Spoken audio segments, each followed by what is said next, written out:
अस्सलाम वालेकुम, welcome to my channel दुआएं एंड वज़ाइफ। कैसे हैं आप सब जी। तो आज की हमारी वीडियो सूरतुल ज़ुखरुफ पार्ट नंबर 2। और जो रहमान के ज़िक्र से गाफिल होकर अंधा बन जाए, हम उस पर एक शैतान मुकर्रर कर देते हैं तो वो इसका साथी हो जाता है, और यकीनन वो शैतान उन्हें हिदायत के रास्ते से रोकते रहते हैं और वो लोग समझते हैं कि वो हिदायत पर हैं। यहाँ तक कि जब वो हमारे पास आएगा तो शैतान से कहेगा कि काश मेरे और तेरे दरमियान मशरिक और मगरिब का फासला होता, बस तू क्या ही बुरा साथी है। और जब तुम दुनिया में जुल्म कर चुके हो तो आज तुम्हें ये बात हरगिज कोई फायदा नहीं पहुँचाएगी। बेशक तुम अजाब में एक दूसरे के शरीक हो। फिर क्या हुआ? आप बहरों को सुनाएंगे या अंधों को रास्ता दिखाएंगे, और उन्हें रास्ता दिखाएंगे जो खुली गुमराही में है। फिर अगर हम आपको दुनिया से ले जाएं तो तब भी हम उनसे बदला लेने वाले हैं, या हम आपको वो अजाब दिखा देंगे जिसका हम उनसे वादा किया है। तो बेशक हम उन पर कुदरत रखने वाले हैं।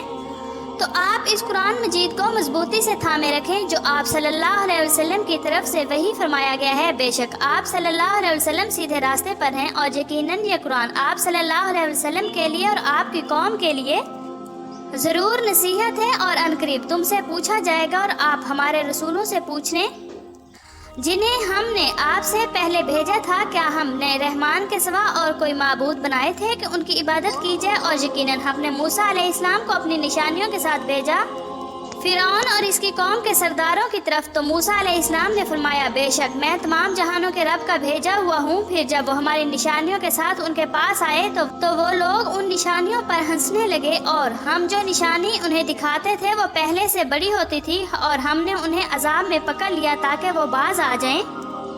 और वो कहने लगे, ऐ जादूगर, तुम अपने रब से हमारे लिए दुआ करो उस अहद के मुताबिक जो उसने तुमसे कर रखा है। यकीनन हम ज़रूर सीधे रास्ते पर आ जाएंगे। फिर जब हमने उनसे अजाब दूर कर दिया तो वो फौरन अहद तोड़ने लगे।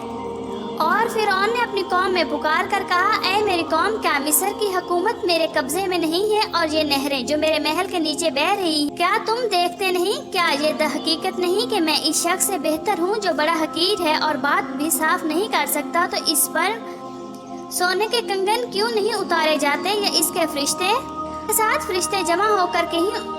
या तो इस फिरौन ने अपनी कौम को बेवकूफ़ बनाया तो उन्होंने उसकी बात मान ली। बेशक वो नाफरमान लोग थे। तो जब उन्होंने मूसा अलैहिस्सलाम की शान में तौहीन करके हमें नाराज़ कर दिया तो हमने उनसे तमाम इंतकाम लिया। फिर हमने उन सब को गर्क कर दिया। फिर हमने उन्हें गए गुजरे कर दिया और बाद वालों के लिए नमूना यानी इबरत बना दिया। और जब ईसा अलैहिस्सलाम इब्न मरियम की मिसाल बन गई तो इस वक्त आपकी कौम खुशी से चलाने लगी और कहने लगी, हमारे माबूद अच्छे हैं या वो ईसा। उन्होंने आप सल्लल्लाहु अलैहि वसल्लम से ये मिसाल सिर्फ झगड़ने के लिए बयान की है, बल्कि ये लोग हैं झगड़ालू। वो ईसा अलैहिस्सलाम तो बस हमारे एक बंदा थे। वो कहने लगे, बेशक जो कुछ तुम देकर भेजे गए हो हम इसका इनकार करने वाले हैं। फिर हमने नबी के इन गुस्ताखों से बदला लिया तो देखिए झुटलाने वालों को कैसा अंजाम हुआ।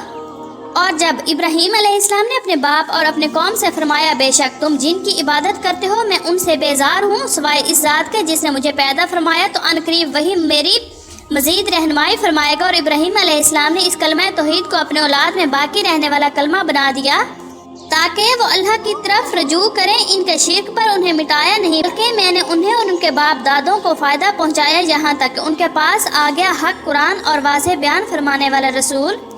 और जब उनके पास हक कुरान आया तो मुशरिकीन कहने लगे, ये जादू है, और बेशक हम उसके इनकार करने वाले हैं। ये कुरान क्यों नहीं नाजिल हुआ मक्का और ताइफ की दो बस्तियों में से किसी। और जब उनके पास हक कुरान आया तो मुशरिकीन कहने लगे, ये जादू है, और बेशक हम उसके इनकार करने वाले हैं। ये कुरान क्यों नहीं